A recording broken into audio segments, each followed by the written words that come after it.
तो एक बार और आपका स्वागत है।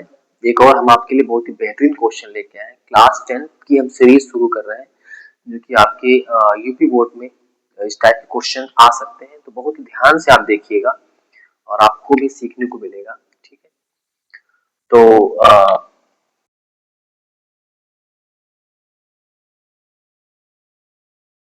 ओके, उसने पहले महीने में 20 रुपए दिए।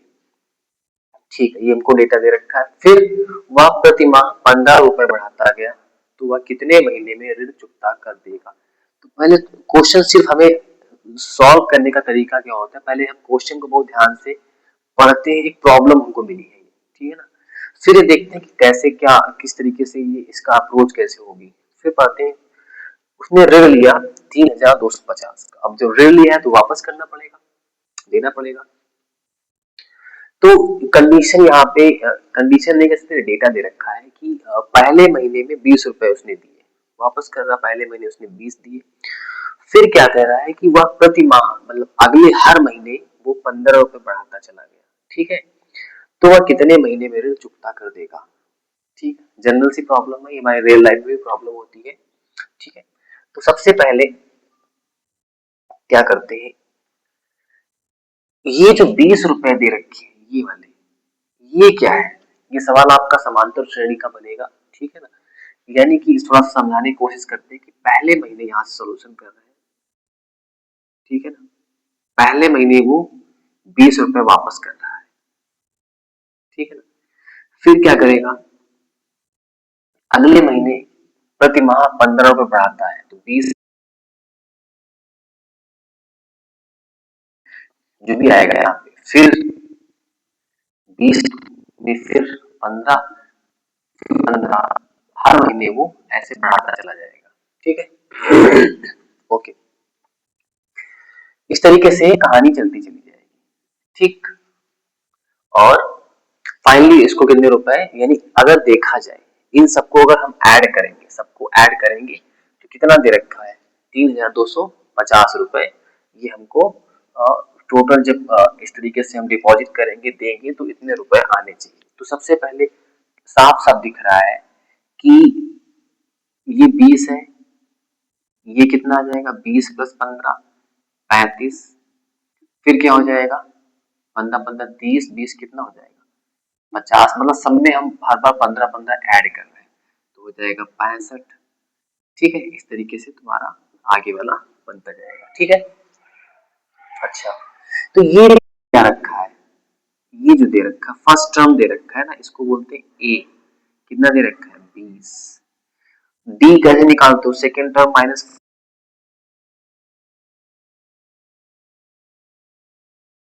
ठीक है, अच्छा, फिर ये जो दे रखा है ना 3250, यानी सबको इनको इनको इनको सबको ऐड करते जाएंगे तो वो दे रखा है। तो एसएन दे रखा है, अगर देखा जाए तो ध्यान से देखो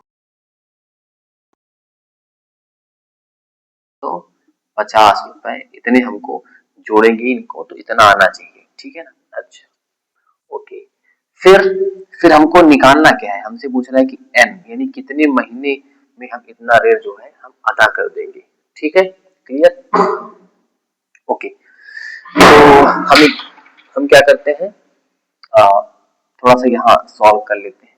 ठीक है ना, तो हम एक फार्मूला यूज करेंगे, फार्मूला है एस एन। हमारे पद दे रखे होते हैं उनका योग कैसे निकालते हैं, फार्मूला आपको याद होना चाहिए, n/2 होता है 2a प्लस n-1 इंटू, ये 6 मार्क्स का क्वेश्चन है। ठीक है, 6 नंबर का। एस एन दे रखा है 3250, एन हमको निकालना है।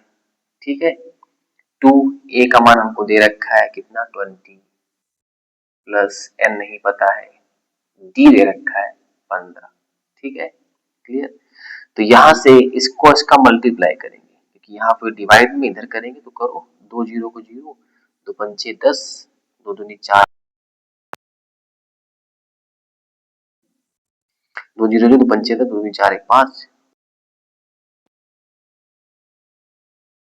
ठीक है, ओके, अब यहाँ पे एन है, यहाँ पे 2 इंटू 20 कितना हो जाएगा 40 प्लस n माइनस 1। एक काम कर लेते हैं, मल्टीप्लाई कर देते हैं ना, यहाँ पे मल्टीप्लाई करते हैं तो 15 का n से करेंगे तो 15n हो जाएगा और माइनस का 15 हो जाएगा।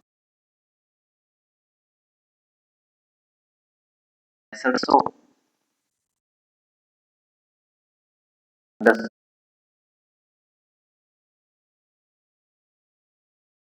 अब ये 40 में से 15 गया, कितना बचेगा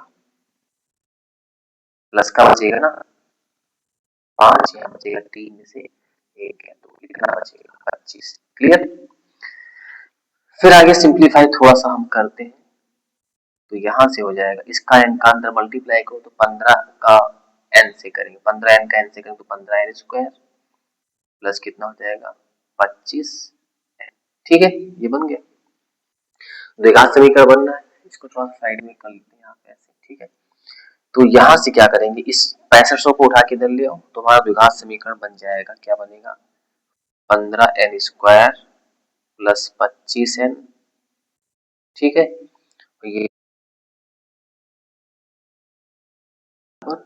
0। ठीक, अब थोड़ा सा इधर हम सॉल्व करते हैं यहाँ पे। ठीक है, तो एक स्टेप चाहो तो लिख सकते हैं, अगर इस इनमें से देखो तीनों में 5 कॉमन निकाल लेते हैं, मिल रहा है साफ साफ, थोड़ा सा आसान हो जाएगा। 5 कॉमन निकालोगे तो बचेगा 5 दिया 15 स्क्वायर, यानी कि 5 दिया 15 ये हो गया और प्लस 5 कॉमन निकाल लें 5 माइनस 5 एकम 5 5 3 15 1300 बराबर 0। अब इधर कर लेते हैं, अब 5 इधर मल्टीप्लाई इधर डिवाइड करोगे तो 0 बटे 5 कितना होता है 0 होता है। तुम्हारा ये बन गया 3n square plus 5n minus का 1300 बराबर 0, ये बन गया।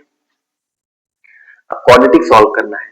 ठीक है, अब इसको सॉल्व करते हैं तो कैसे करते हैं, ये क्वाड्रेटिक सॉल्व करने का तरीका क्या होता है थोड़ा सा तो आपको सॉल्व करके बता रहे हैं।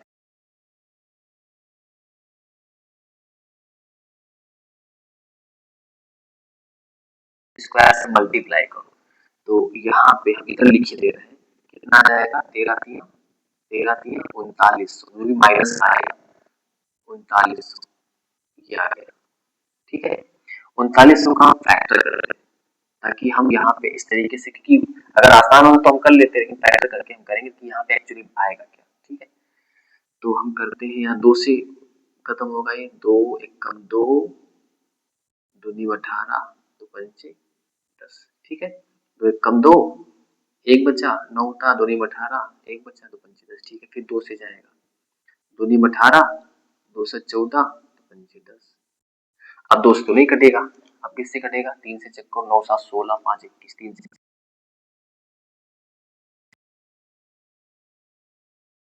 5 7 3 से कटेगा, एकम 3 एकम 3 कैसे जाएगा नहीं 3 से नहीं कटेगा, आप 3 से नहीं कटेगा, ये आप किससे कटेगा 5 का 30 और पचम 25। ठीक है, 5 का 30 और पचम 25, फिर 5 से कटेगा 5 एकम 5 5 दिया 15, अब किससे कटेगा 13 से कटेगा। ठीक है, अब देखो 13 बचे 65 और 5 दिया 15 चक्कू 60। ठीक है, मिल गया हमको, हमको मिल गया, क्या मिल गया फैक्टर मिल गया यहाँ से। ठीक है, ये रफ वाला काम है, आप रफ नहीं कर सकते इसको, लेकिन हमने आपको करके दिखा दिया है। 3n स्क्वायर इसको लिख सकते हो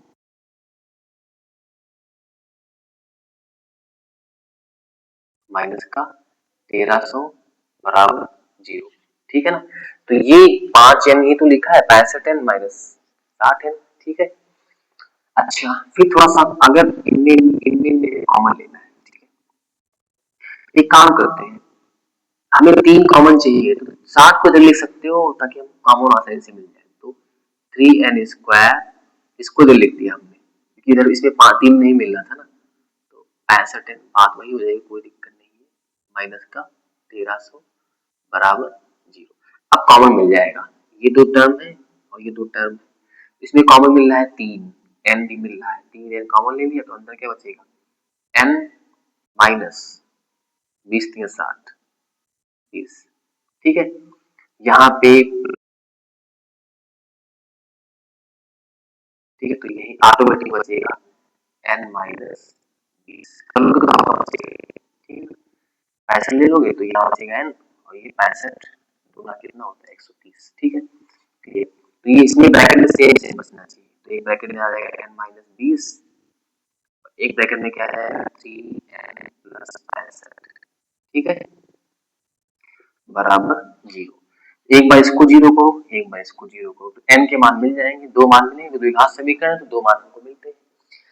तो एक बार इसको n-20 बराबर 0, तो n का मान यहाँ से कितना मिल गया 20। ठीक है ना, क्लियर, यानी 20 महीने लग जाएंगे।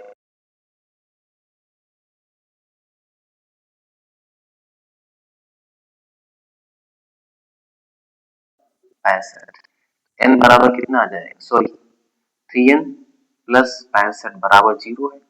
ठीक है, तो 3n बराबर -65। ठीक है ना, n बराबर हो जाएगा -65/3, क्योंकि निगेटिव आ रहा है, तो ये निगेटिव महीने थोड़ी ना होंगे, तो प्लस वाला लोगे, तो यही हमारा आंसर है। तो आंसर क्या लिख दोगे, यही n निकालना था कि n का मतलब है कि कितने महीने में ऋण चुकता करेगा। तो इतने रुपए लिए हैं, और 20 रुपए पहले महीने, और हर महीने प्रतिमाह बढ़ाता है 15 रुपए, तो उसको 20 महीने इतने ऋण चुकाने में लग जाएंगे। तो आंसर क्या लिखोगे,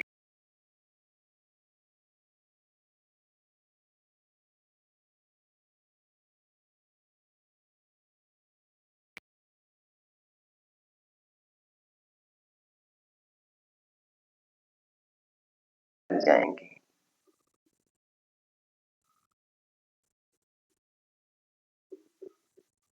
जाएंगे, ये आपका आंसर है। ठीक है, इस तरीके से आपको करना है। सिंपल क्वेश्चन था, बस थोड़ा सा समझने की अंडरस्टैंडिंग डेवलप कर लो। ठीक है, तो आपको वीडियो अच्छा लगा होगा, आपको आपका बेनिफिट हो रहा होगा, तो बस कॉन्सेप्ट समझो कि किस तरीके से सवाल में अप्रोच करते हैं। बहुत ही आसान क्वेश्चन था, 6 नंबर का, और ऐसे ही क्वेश्चन आपके आते हैं, तो इस टाइप के क्वेश्चन अगर और भी आए तो आप आसानी से कर सकते हो। Thank you for watching.